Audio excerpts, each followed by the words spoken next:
Malaki na ipinagbago ng lugar na ito mula nung una ko itong mapuntahan.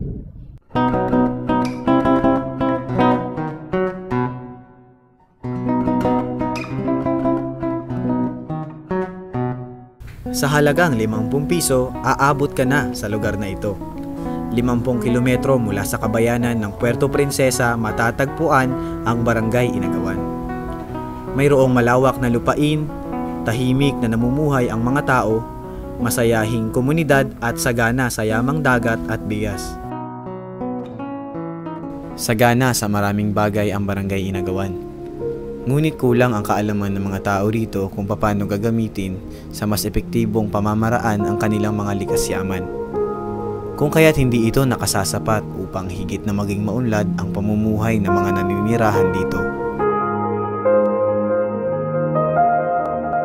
Bilang tugon sa pagkatawag ng Diyos upang mag-abot ng mga buhay, ang Live Church ay nagkaroon ng iReach program. Layunin nito ang mag-abot at magbago ng mga komunidad tungo sa ikauunlad nito.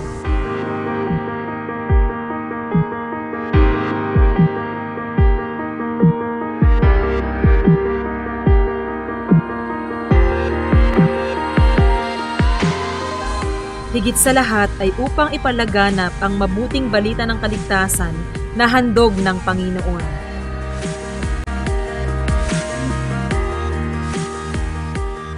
Ako po si Kagawad Leona Tisagang. Ako po ay nagpapasalamat sa mga taga-iReach na kami po ay naturuan kung paano magtanim ng organic farming, organic gardening.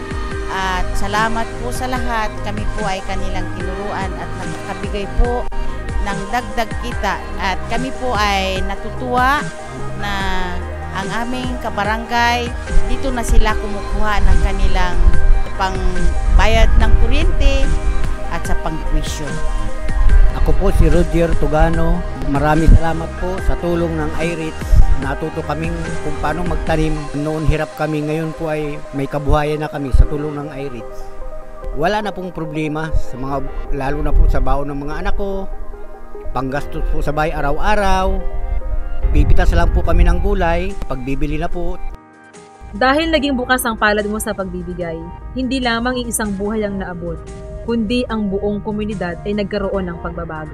Nabigyan sila ng pagkakataong makita, maranasan at magamit ang ganda at yaman ng biyaya ng Diyos.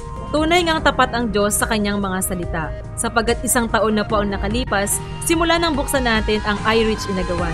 Ako po si Julie Blanco, daluyan ng pagbabago.